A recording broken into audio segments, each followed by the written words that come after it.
Hi, I'm Jenn Givhan, and I'm so thrilled to read for you from my novel, Jubilee, forthcoming this October 2020 from Blackstone Publishing. I'll also be reading you some poems from my third poetry collection, Girl with Death Mask, which was published with Indiana University Press. It won the Blue Lights Book Prize, chosen by Ross Gay.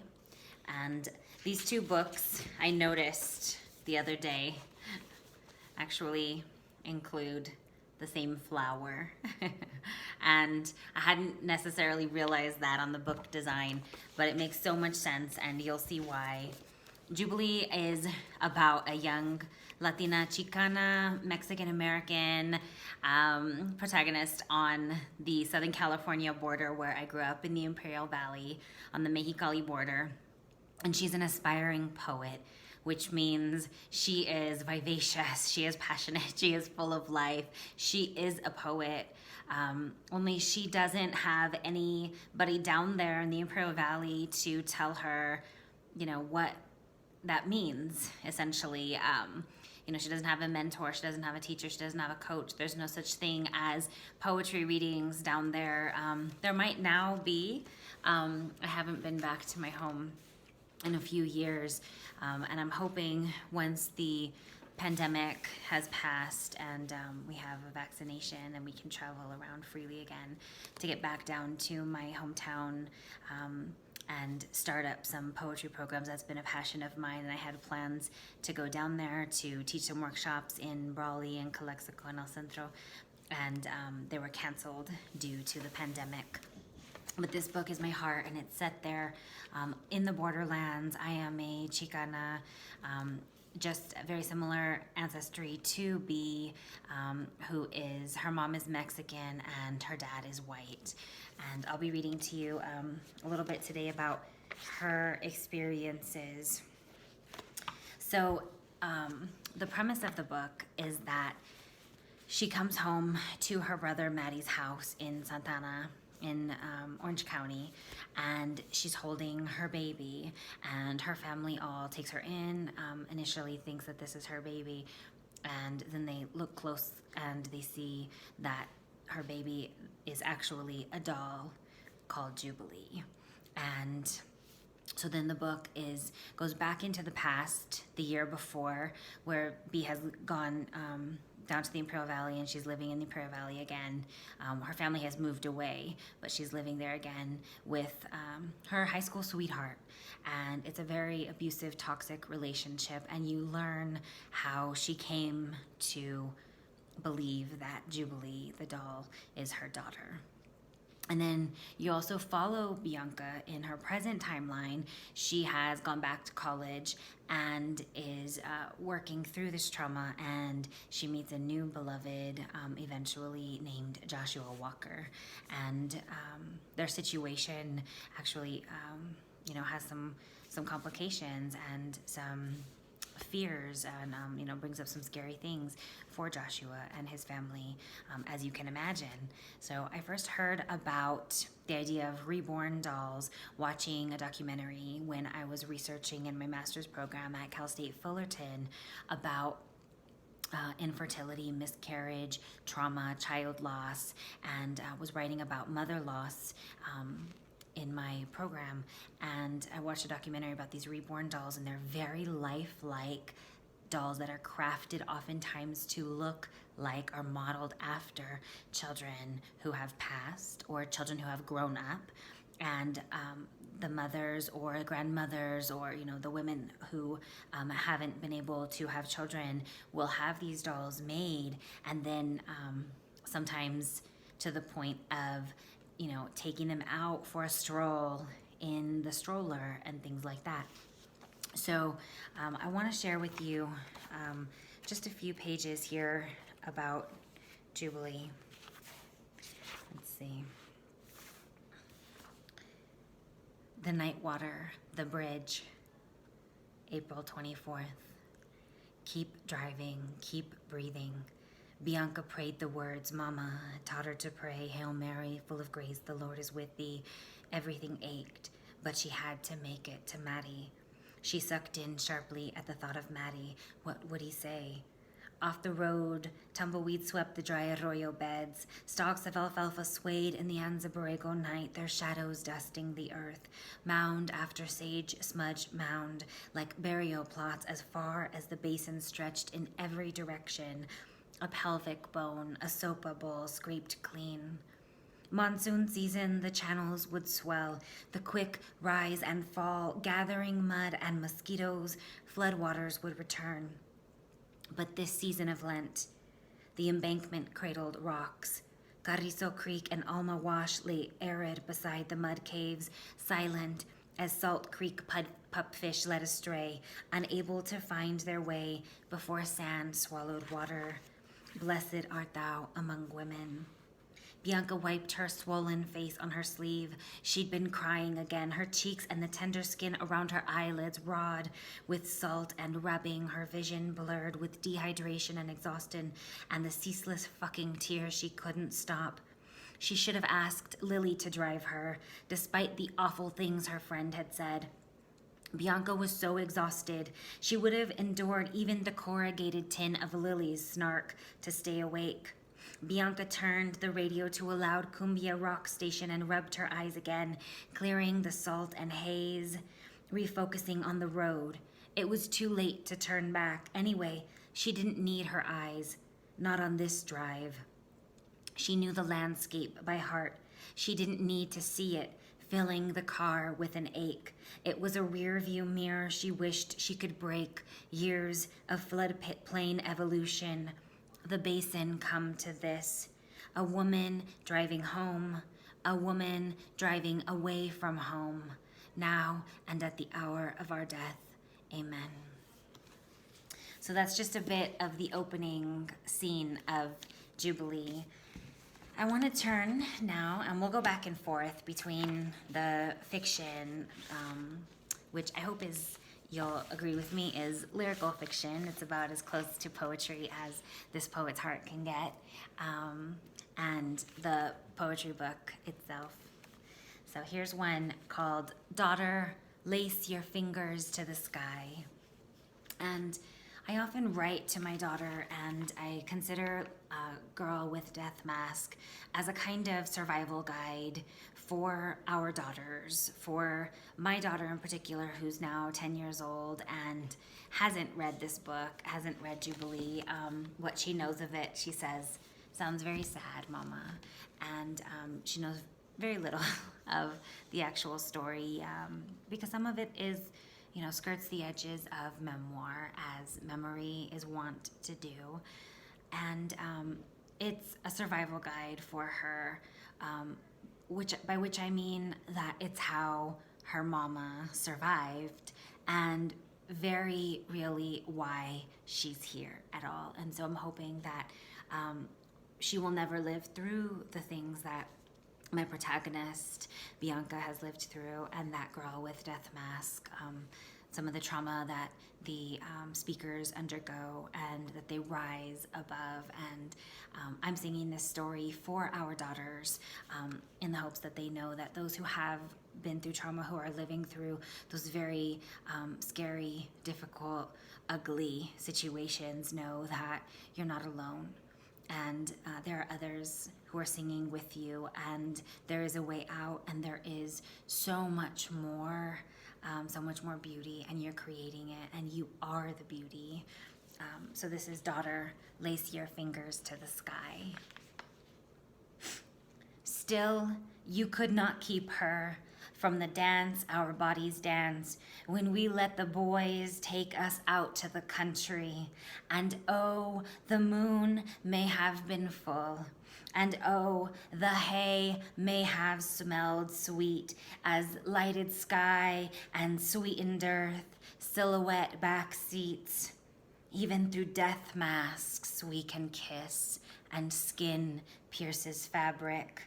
She let the girls in the stalls and the jeers in the halls and the slut on the walls twine her neck bones, string her atop a chair.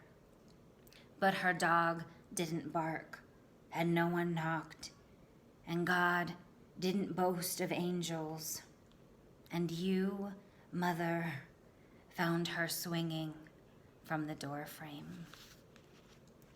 I write that poem for all the girls and all of the young people, all of us who are in traumatic situations or dealing with depression, who feel that there is no way out. I wrote that poem when I had found a way out and I had given birth to my miracle daughter, and she was a young infant in my arms and I was nursing her, and I heard of another young girl, teenage girl, who was being bullied and harassed and being called a slut, as I was when I was a teenager. And she did not find her way through to the beautiful other side. And I related so much with the mother who'd found her. It's heartbreaking. It's so heartbreaking. This one is Faithful Woman. Nobody understood her cruelty to herself. One would have to chop off one's own hand to endure the source of self-torture. That's an epigraph by Marilyn Chin. Faithful Woman. Tattooed in red clay, his hand prints on my nalgas while he eats chicharrones con chile and licks the lemon juice from his fingers. I am his undesired bride of fast times, bringing big pots of albondigas to feed his whole family. Love utterly unasked for, a belly filled with sticky red rice and embryonic fluid. Nopales left to soak too long in salted water. At the edge of the valley, sea-brined sugar beets, dunes of sand and towering thunderheads. Here is the truth I know, the wanting that aches wildly. What do I know of the ancients? Mama, your Jesus failed me. Could he fly? Could he wail? Could he scrub the blood-stained trail? So now I'm going to return to Jubilee, and we'll read an excerpt from a chapter called The Graveyard. So this is with Bea and Gabe, who is her high school sweetheart back in the valley. Hair of the dog, loca, Gabe said, handing her a mug, his voice morning, husky, playful. He'd been too tired and drunk to drive the extra block back to Bea's empty house after the strip club in Mexicali, so he'd let her crash with him. She still wore her party dress, though she'd left her nylons wadded up with her platform wedges on Gabe's floor beside the weight bench he still used, but never with the same motivation as when she'd first met him in high school, when he still had hopes of a football scholarship. Why they'd convinced Bea to let her cactus flower go. Then he'd taken a hit to his back that he never recovered from. Not after surgery, not after physical therapy. He'd thrown away his football gear, and they'd never mentioned it again. Now he only used the bench in fits and starts.